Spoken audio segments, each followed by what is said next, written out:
Hey guys, good morning, welcome back to my channel Swapnam and Simran. কেমন আছো তোমরা? আশা করছি সবাই অনেক ভালো আছো, আমরাও অনেক ভালো আছি। আজকে তোমাদের সঙ্গে শেয়ার করব সকালবেলাটা আমার কিভাবে কাটে। তো চলো সকাল থেকে কি করছি সবটাই তোমাদের সঙ্গে শেয়ার করি।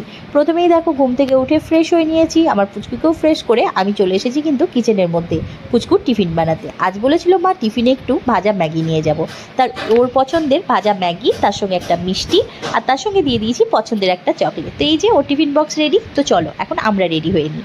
তো ঝটপট করে আমরা কিন্তু রেডি হয়ে নিয়েছি, আর দেখো বেরিয়েও পড়েছি।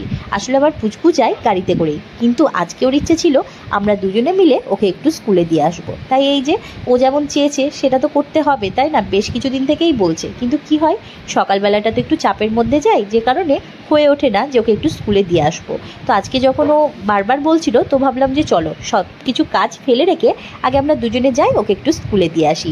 তো এই যে যাওয়ার পথে বেশ একটু হাতে টাইম ছিল, যে কারণে ভাবলাম একটু চা খাই, কারণ এই বাইরে যেতে যেতে সকালবেলা চা খেতে আমার বেশ ভালো লাগে। যদিও আমার হাজব্যান্ডের খুব একটা পছন্দ নয়, তবুও বললাম যে ইচ্ছে যখন করছে একটু খাইয়েই দাও। তো যাই হোক, শেষমেশ কিন্তু খাইয়েই ছিল।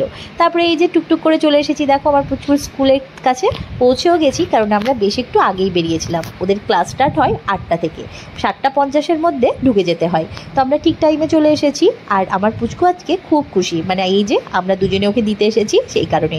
আর চারিদিকটা আমাদেরকে ভালো মতোভাবে আবার ঘুরিয়ে ঘুরিয়ে দেখাচ্ছিল, আর বলছিল চলো একবার সুইমিং পুলটা দেখে এসো। কেন বলো দেখি?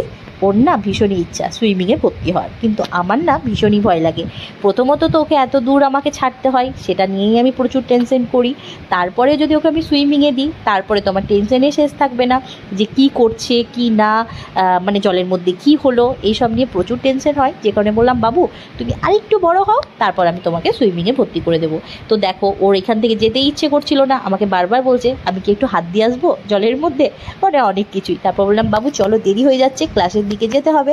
তো এই যে টুকটুক করে দেখো এখন যাচ্ছে, তার মধ্যে আমাকে দেখাচ্ছিল যে এইদিকে দেখো মা স্লিপ রয়েছে, ওদিকে রয়েছে ক্যান্টিন, মানে ক্যান্টিনটার জন্য বেশ ভালো মতোই খুশি। আর বলছিল মা একদিন আমাকে টাকা দেবে, ক্যান্টিনে খাবো। না ঠিক আছে, সবই দেবো, আস্তে আস্তে সবই হবে। তো চলো এখন টুকটুক করে তুমি ক্লাসের দিকে এগিয়ে যাও। তো এই দিকে দেখো আমার পুচকু টুকটুক করে আমাদেরকে টাটা দিতে দিতে চলে গেল। এরপর আমরাও কিন্তু বেরিয়ে যাব। ও যতক্ষণ ওকে দেখতে পাচ্ছি ততক্ষণ কিন্তু যেতে মন চায় না, যদিও ভেতরে আমাদের ঢোকার অনুমতি নেই, সে কারণে বাইরে থেকে ওকে বাইক করে এই যে ওর ফিসটা দিয়ে চলে এলাম আমরা একটু বাজারে। এখান থেকে টুকটাক একটু বাজার করে নিলাম, তারপরে তো যেতে হবে বাড়ি, ঝটপট করে রান্না বান্নাও করতে হবে। আর আজকে যেহেতু আমার ননদ আসবে, সে কারণে কিন্তু বেশ জোরতাল দিয়ে রান্না। তবুও বাড়ি এসে জানো ঝটপট করে আমি ভাত, আলু সেদ্ধ, টুকটাক কিছু তরকারি করে কিন্তু আমার হাজব্যান্ডের খাবার দিয়ে ও কিন্তু চলে গেছে স্কুল। তারপরে এই যে শুরু হলো আমার রান্না বান্না। আজকে ভেবেছি আমার ননদ আর নন্দাই আসবে যখন, তাহলে একটু বিরিয়ানি বানানো যাক, সেই প্রিপারেশনই কিন্তু শুরু হয়ে গেছে। আসার পথে কিন্তু চিকেন নিয়ে এসেছিলাম। তো দেখো এদিকে মশলাটা কষা স্টার্ট করে দিয়েছি, এখন ঝটপট করে চলো বিরিয়ানিটা বানিয়ে নিই।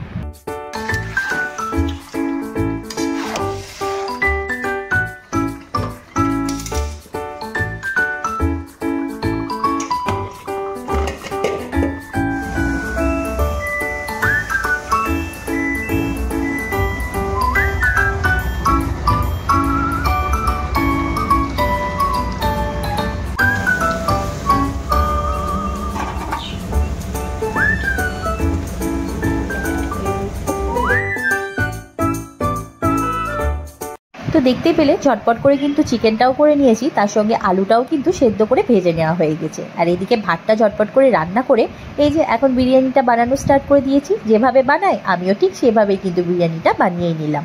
আর এদিকে দেখো স্যালাডটাও কেটে নিয়েছি, ওর মধ্যে শুধুমাত্র নুনটা আর লেবুটা আমি কিন্তু আর দিইনি। আর এদিকে অনেকক্ষণ কিন্তু আমি দমের মধ্যে রেখে দিয়েছিলাম। আর এদিকে দেখো ডিম সেদ্ধ, আর তার সঙ্গে কিছুটা চিকেন ওই যে কিমা মতো করে নিয়েছিলাম, যেটা হচ্ছে বিরিয়ানির মধ্যে একটু সার্ভ করবো, তাহলে বেশ ভালোই লাগবে, যেটা আমি শিখেছি মায়ের কাছ থেকে।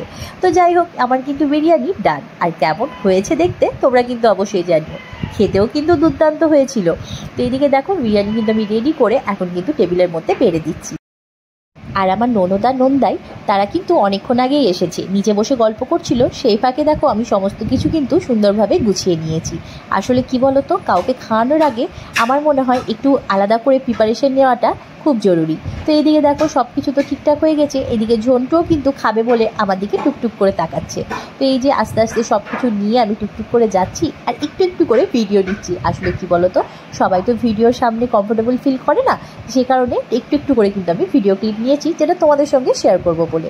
তো এই যে খাওয়া দাওয়ার শেষে একটু কোল্ড ড্রিঙ্কস, তার সঙ্গে দই পাঁপড় না হলে কি হয় বলো। তো সব কিছু খাওয়া দাওয়ার পর আমরা বেশ কিছুক্ষণ বসে গল্প গুজব করেছিলাম। তারপরে এই যে ওরা তো চলে গেছে, আর এইদিকে দেখো আমার পুচকুটা চলে এসেছে। মানে আজকে স্কুল থেকে আমি তো ওকে আর আনতে যেতে পারিনি, যেহেতু আমার নন্দা এসেছিল, সেই কারণে মাই ওকে নিয়ে এসেছিলো, মা আর আব্বু গিয়ে তো ওখানেই ছিল। তারপর মা বললো যে ও থাক, ওকে স্নান টান করিয়ে খাইয়ে একটু ঘুম পাড়িয়ে দেবো, তারপর সন্ধ্যেবেলা করে ওকে নিয়ে আমি যাবো।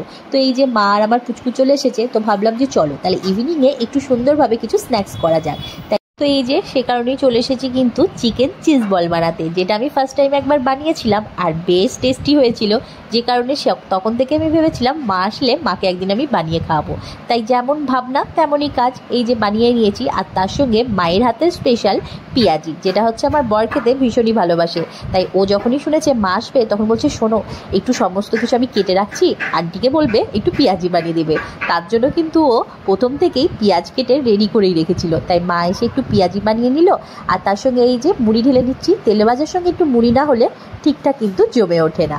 তার সঙ্গে তো এদিকে দেখছো আমার পুচকুর রিয়াকশনটা, মানে ও খুব খুশি হয়েছে। ও না চিকেন চিজ বলটা খেতে বেশ ভালোবাসে। আর এদিকে তার নানুকে বলছিল যে নানু শোনো এটা কেমনভাবে খেতে হয় আর ক্যামেরাতে কেমনভাবে দেখাতে হয়, এদিকে দুই দিকে ভাঙো আর দিয়ে মিডিলে চিজটা সুন্দরভাবে দেখাও। তো সেরকমভাবেই মা দেখাচ্ছিল। আর এইদিকে দেখো এটা হচ্ছে আমার ছোট ননদের ছোট ছেলে, যে কিনা ক্যামেরার মধ্যে আসবে না, আর আমার পুচকু তাকে সেই ভিডিওতে নিয়েই আসবে। তো যেন তেন প্রকারেণও তার ভিডিও করবে। এত নিষেধ করছি যে বাবু ভিডিও করিস না, ও যখন চাইছে না কিন্তু সে তো করবেই। তো ও কিছুক্ষণ হচ্ছে উঠে পালিয়ে গেছিলো। তারপর আমি বললাম যে বসো বাবু, ও বদমাশি করতেই থাকবে, ওকে এত বলছি যে বন্ধ কর, সে হচ্ছে বন্ধ করবে না। টুক করে বন্ধ করছে, তারপর ঠিক আবারও হচ্ছে তুলে ভিডিওটা শুরু করছে। তো যাই হোক, ভাই বোনের তো এই খুনসুটি লেগেই থাকবে। তারপরে সমস্ত কিছু মিটিয়ে এই যে আমার পুচকুকে এখন পড়তে বসিয়েছি। পড়াশোনাটা হয়ে যাওয়ার পর রাতে ডিনার করব, তারপরেই হচ্ছে আবারও সেই সকাল থেকে সেম রুটিন। তো আজকে তোমাদের ভিডিওটা কেমন লাগলো অবশ্যই জানিও, ভালো লাগলে লাইক করো। Tata, good night.